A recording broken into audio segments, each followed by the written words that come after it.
everyone, this is Kerjims channel. Now we are to the next episode of Similarity Champions and Comparison, presented by Wildrift League of Legend versus the Mobile Legends Bang Bang. But before that, please like and subscribe to my channel and don't forget to click the bell icon so you'll be notified for the next episode video.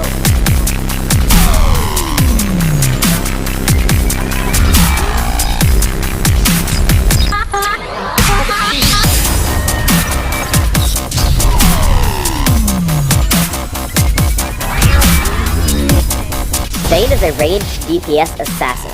She's big on mobility and surprise, hitting down single targets and severely weakening them before they can retaliate. Vayne's passive is Night Hunter. When running toward an enemy champion, she gains bonus movement speed. Note that this bonus only works if you can actually see the enemy she's hunting. Tumble causes Vayne to roll toward your mouse cursor when you activate the ability. Immediately upon tumbling, Vayne's next attack will deal significant bonus damage. Tumble also resets Vayne's auto attack timer, allowing you to hit a target, tumble, and quickly hit him again. With Silver Bolts, Vayne's third consecutive attack and/or ability on an enemy will deal significant bonus true damage. Note that hitting an alternate target will start the combo over on the new foe.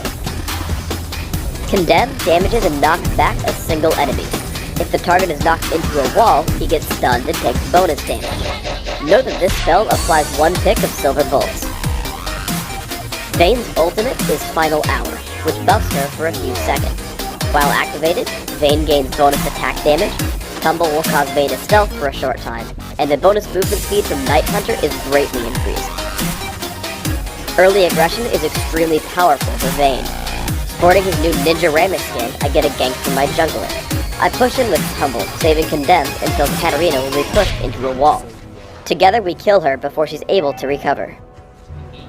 Vayne's harass game is very strong. If you're in range for one attack, you should shoot, tumble, attack again, and then chase for the third hit to trigger Silver Bolts. This damage is pretty much guaranteed, since Night Hunter should allow you to catch anyone. This damage will often catch opponents by surprise. Though I'm low on mana, I press into Katarina, using the shoot, tumble, shoot combo. I have to flash away from the turret to keep me from dying though. For those who are wondering why Katarina didn't use her ultimate, she had used it just before this clip. That's why I was at half health. Because of your powerful early game, you can often push your opponents out of experience range. Here I tumble behind Katarina's minions and stay there so she can't gain any gold or experience. It's important to realize that you can't always do this at level 1. But at this stage, I can fight Katarina and her minions and come out ahead. We get into a team fight in the river. I push back Udyr with Condemn, and after tumbling away from Katarina, I switch my focus to Jarvan. Safely attacking from the brush, I take him down with Tumble and Sheen. After he falls, I switch to Udyr.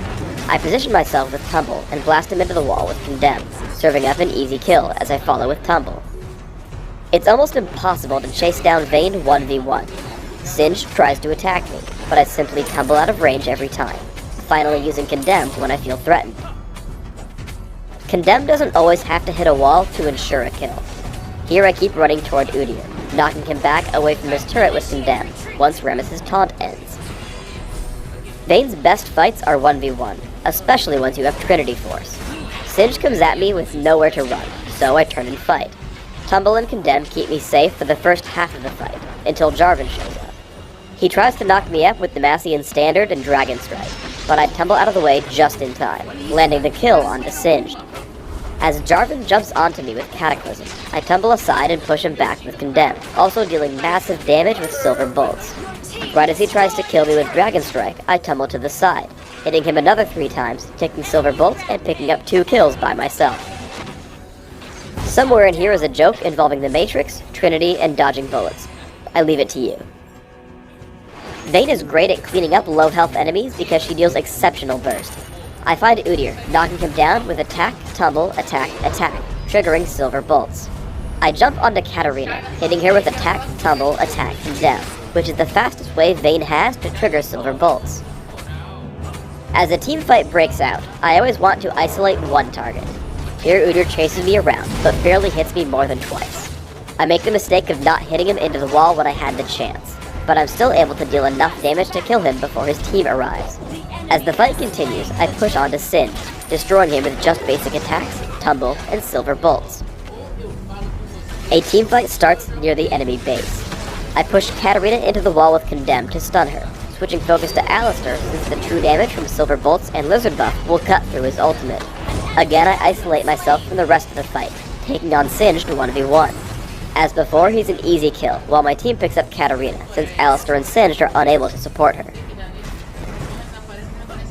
I'm going to show her early laning while detailing the build I use on Vayne. For runes, I take armor penetration marks, attack speed seals, flat magic resist glyphs, and armor penetration quintessences. This setup allows me a lot of presence in lane, increasing my damage and helping defend against mages, while giving me the tools to scale into late game as well. My masteries are 2109 with Ghost and Flash. Most importantly, I take attack speed and magic penetration in offense. I max Tumble right away, with appointed silver bolts at level 4, and maxing Condemn immediately after. For items, I open with Thorn's Blade. I rush into Sheen as soon as possible, taking Ionian Boots of Lucidity after. From there, I rush up the Trinity Force and follow up with Madrid's Blood Razor. At this point, I have tons of damage. Trinity Force synergizes with Tumble, and Madrid's Blood Razor combines well with silver bolts. Afterwards, I start building durability with Banshee's Veil and Atlas Impaler. Finally, I build Last Whisper and Elixirs to scale my damage into late game. Thanks for tuning in to the Vayne Champion Spotlight. Please subscribe to the Riot Games YouTube channel and leave us a comment below on how you'd like to see this video series improve.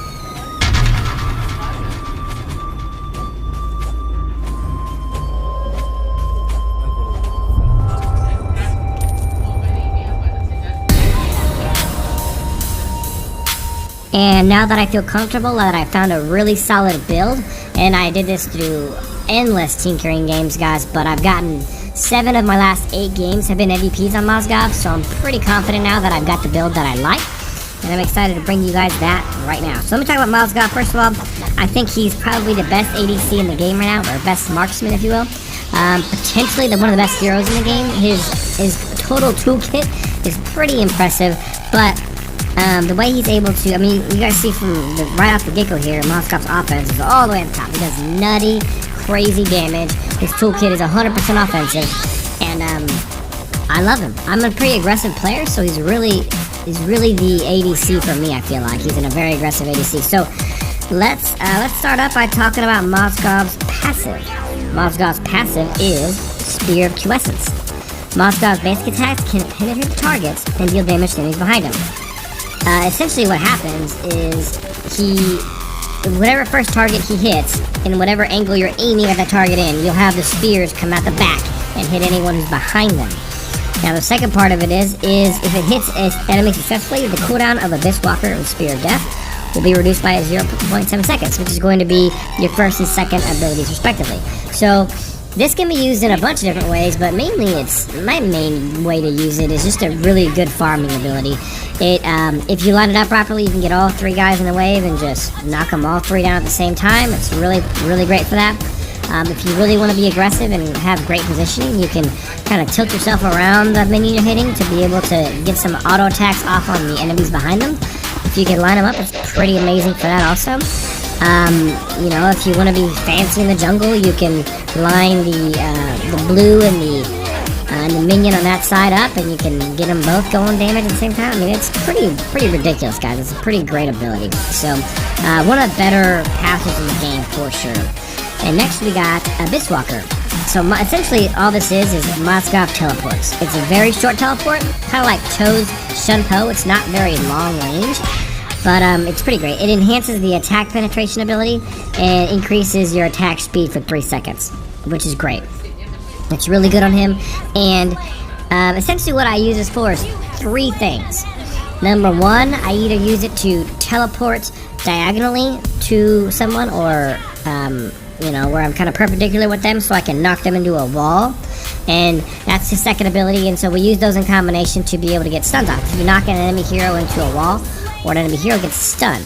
So So I try to use my Abyss Walker to essentially teleport to get myself into a good position to stun the enemy, and then Moskov gets that increased penetration, that increased attack speed, and you know, it's a good way to get kills. It's a great thing to do in 1v1. Additionally, I use it to get away. If I can use it to teleport to get away, it's awesome for that. So maybe a knockback teleport is really good if you're trying to survive. Lastly, I kind of use it for, so it's kind of an interesting one. What I do is I try to teleport behind an enemy, not to stun them into a wall, but to launch them into my tower, or launch them into my enemy, or my teammates. I don't do this like in a team fight situation, but like in laning, or like a 2v2 situation, it's pretty useful to do then. So yeah, Abyss Walker is a great ability. It's a short teleport that gives you some nice buffs on it for 3 seconds, but it has its definite great uses. Next, we're running into Spear of Death. So Spear of Death is awesome. Moskov strikes an enemy hero with full strength, dealing a bunch of damage and knocking the target back. If the target collides with an enemy hero, then both of them will take damage and be stunned for 1 second. If you knock the enemy into an obstacle like a wall or a tower, the enemy will be stunned for 2 seconds. The enemy that's hit by the skill cannot go in stealth for a short while. So it's, I mean, what do I mean to tell you? It's one of the best abilities that marksmen have in the game. I mean, it's an impressive stun. You can knock them into, you know, you can knock heroes together and stun all of them. Just a really solid ability. It's good for getting away if you want to knock the enemy back and get away. It's good for setting up kills. If you can stun 2 enemies together and, you know, you have your passive and the spear is just going through and going through and going through, it's actually really crazy damage. You essentially are killing 2 people at one time. So the Spear of Death has a lot of uses, and stunning people into walls and into each other is incredible. Using it to get away, I mean, one of the better abilities that marksmen have. It's phenomenal. All right, and last we are going to go with Spear of Destruction, which is Moskov's ult. Moskov's ult. He throws a Spear of Destruction out. It deals a pretty good amount of damage. It's not nearly as much as you would think.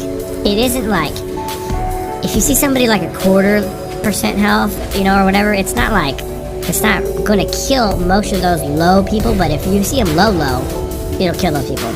But I use it during team fights. If I knock a couple guys together, I'll get a couple autos off and then launch it to finish somebody off. It's just kind of part of his overall damage toolkit to get people killed.